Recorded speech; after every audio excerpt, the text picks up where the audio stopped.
All right, so welcome again to Military Guna TV. Thank you very much for joining me, people, and happy to be here today. Happy to be alive, and so hopefully you guys are in a relatively good time zone, so I can say good morning, good evening, or good afternoon, whichever time zone you're watching this on.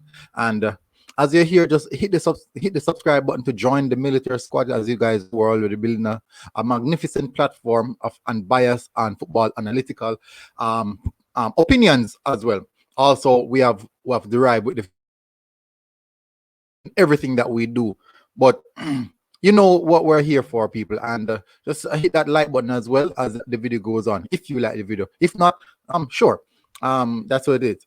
And definitely, so the CONCACAF has kicked off in good fashion. The CONCACAF World Cup qualifiers have kicked off in really, really good fashion, as you guys can see on the screen here, where we had the results of the round one coming up, and we have Dominic beating Anguilla 3-0 in Group D. In Group A, we have Montserrat defeating US Virgin Island at 4-0.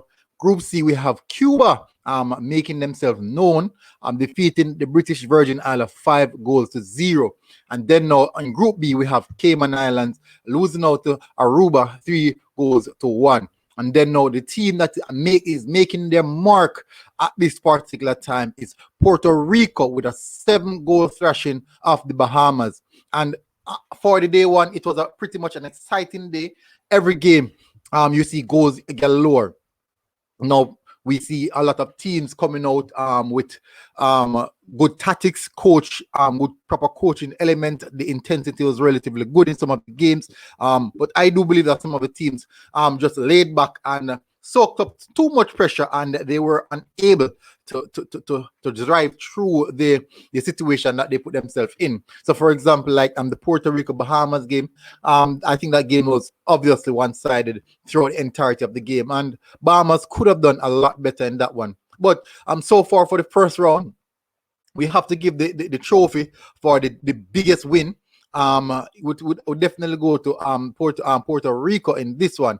Then now we look across, so maybe a valiant effort from the Cayman Islands against Aruba, in which the scoreline does not really tell the tales, but it was actually a very good game.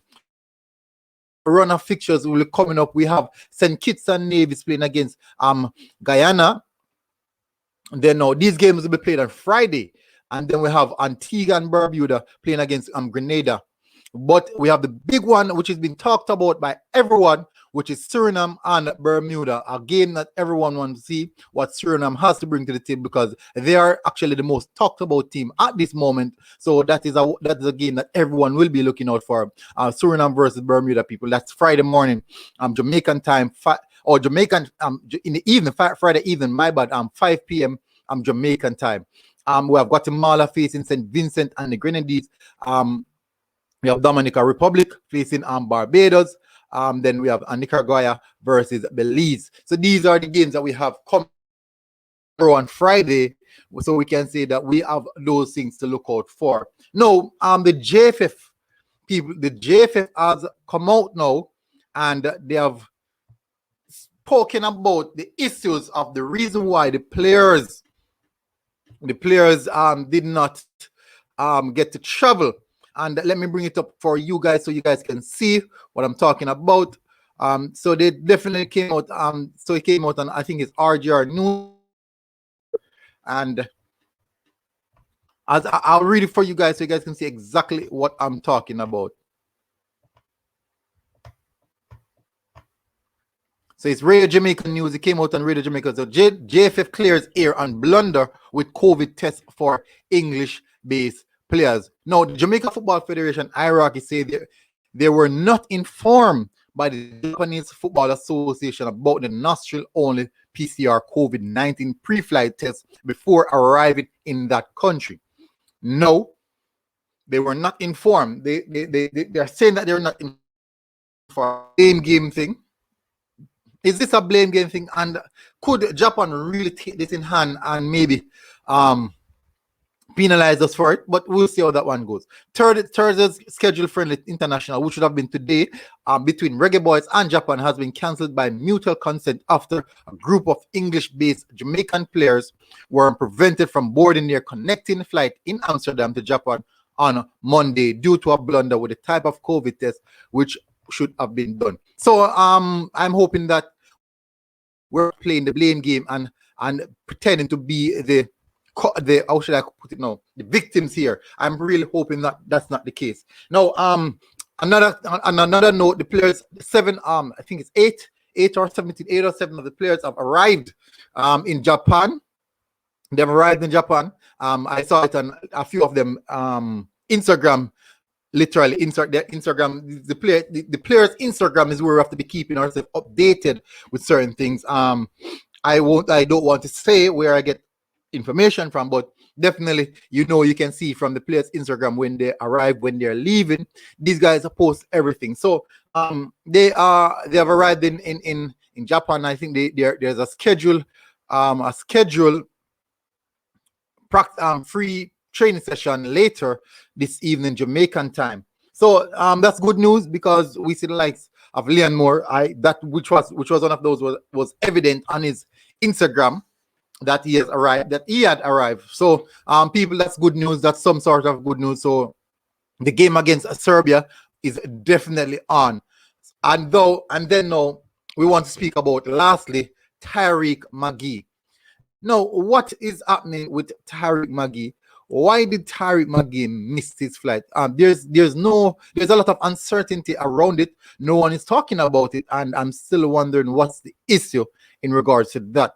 I think we definitely need to know what's going on, because if these players are not being professional, that goes to say what's happening. Because I've seen like Michael Hector Instagram story, and he's literally playing idle football. I'm like, what are you guys doing? What are you guys doing? The other players that are here, they're literally on vacation. Ravel is on vacation. So I'm like, what's happening? What are these players really taking this moment serious? Are these guys really taking the importance, as though we as fans see what's happening here? We have a golden generation, and it seems as if just us as fans are taking this thing really seriously. Like, the players don't care. All the players are on vacation. The ones that are not at the training tour, the tour in Japan, are literally all about the place, enjoying themselves, like just partying, and, well, not necessarily partying, but all over on vacation. I'm not saying you should not take vacation, but definitely we have a very serious time period coming up, which is the Gold Cup campaign. And I think the players should be taking it serious as well. Yeah, we do know that they have family. We do know that they have a rough season throughout the time period. But I'm talking about players that didn't even play throughout the season. They were already on vacation, and now they're here on vacation. But anyways, so people, that's what I have covered. The